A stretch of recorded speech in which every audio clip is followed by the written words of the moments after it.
ओम गणपति गुरु गौरी गिरा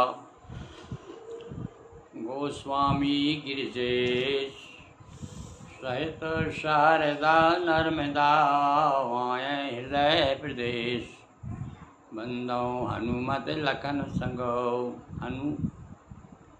रिपुहन भारत सुजान सिया राम जी को नमन गाऊं मानस गान सियावर रामचंद्र की है।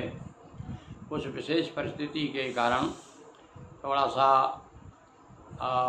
अनियमितता हो गई। ये भगवान राम की ही कुछ कहना चाहिए, मेरे प्रति क्या दृष्टि रही नहीं कह सकता, और पुनः मैं बराबर उन्हें स्मरण करता रहा।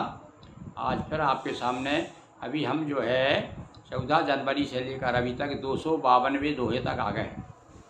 और सुनिए, आज हम ये प्रसंग धनुष यज्ञ का प्रसंग चल रहा है।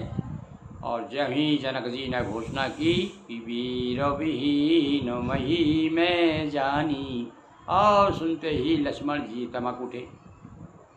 और पर कहा है कि बोले वचन सको पिता, बड़े गुस्सा के साथ में कहने लगे। क्या कहा उन्होंने कि रघुवंशन में जय के होई तेई समाज वश कहे न कोई।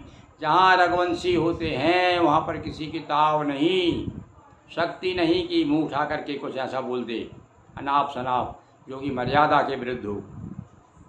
कही जनक जैसे अनुचित बानी, और विद्यमान रघुवंश रघुकुल मणि जानी। रघुकुल के जो मणि हैं उनको जान करके, अरे भैया तो उनको बालक समझ रहे थे, वो थोड़ा समझ रहे थे ये इनमें कितने बड़े गुण भरे हुए हैं। रवि मंडल देखते लघु लागा, आगे वही बताया उन्होंने कि छोटे मत समझो इनको। जनक जी ने उनको छोटे में ले लिया उनको, इसलिए लखनलाल जी नाराज हो गए कि जहाँ पर रघुकुल के मणि हैं जो चमक रहे हैं रघुकुल में और उनके विद्यमान उनके होते हुए ऐसा बोल दिया, मतलब जानकारी नहीं थी जनक जी को ही भैया। और राम जी इस प्रकार के हैं। अरे वो तो उनको देख करके उनकी सुंदरता में देख के मोहित हो गए थे, वो विदेह हो गए थे वो तो हैं। वहाँ पर दूसरा ये इस प्रकार इस तरह पर उनकी दृष्टि ही नहीं गई। सुनऊ भानुकुल पंकज भानु कहो स्वभाव न कछु अभिमानु। और भगवान राम जी को संबोधन करते हुए कहते हैं कि हे भैया रघुकुल के सूर्य, आप तो सूर्य हैं, मैं अभिमान बस नहीं कह रहा हूँ और मुझे सहन नहीं हो रहा इसलिए कह रहा हूँ। जो तुम्हारे अनुशासन पावो और कंदु कह ब्रह्मांड उठावो। आपका यदि आज्ञा हो जाए तो ये तो धनुष क्या चीज़ है? सारा ब्रह्मांड उठाऊँ मैं, ये कह दिया उन्होंने। मैं इतनी शक्ति में तो खुद शेषनाग है भैया, ब्रह्मांड को धारण किए हुए ऐसे भैया सब लोग कहते हैं। और लक्ष्मण जी स्वयं कह रहे हैं सारे ब्रह्मांड को उठा सकता हूँ, मतलब ब्रह्मांड तो सर पे है ही उनके। तो काचे घट जिमि डारो फोरी, सको मेरु मूलक जिमि तोरी। और मेरु मूलक यानी सुमेरु को भी मूली की तरह पकड़ के मरोड़ सकता हूँ मैं, वो मेरे पास में इतनी शक्ति है। और वो शक्ति कहाँ से आई? बोले ये शक्ति आपकी कृपा से है, मैं आपके अनुशासन से बोल रहा हूँ। तब प्रताप महिमा भगवाना को बापरो पुराण पिनाक पुराना। अरे ये तो पुराना धनुष है, इसकी क्या गलती मेरे सामने। तो नाथ जानी असहाय हो और कौतिक करो बिलो कौशो। देखो फिर भी मर्यादा, इतने क्रोध में भी उन्होंने मर्यादा नहीं तोड़ी। कहते हैं भगवान राम जी से कह रहा है कि महाराज यदि आपकी आज्ञा हो जाए तो फिर दिखा दूँ तमाशा इन लोगों को कि कैसा होता है, रघुवंशी कैसे होते हैं। अब इन्होंने अभी रघुवंशी से इनका पाली कहाँ पड़ा है। कमल नाल जिमि चाप चढ़ावो। अब कितना उदाहरण दिया, सबसे ज़्यादा कोमल सी कमल नाल, कमल की डंडी उठाने नहीं लगती भाई, उठा करके कोई फेंक सकता, बच्चा भी उठा कर फेंक सकता। तो ये तो मेरे लिए कमल की डंडी की तरह है।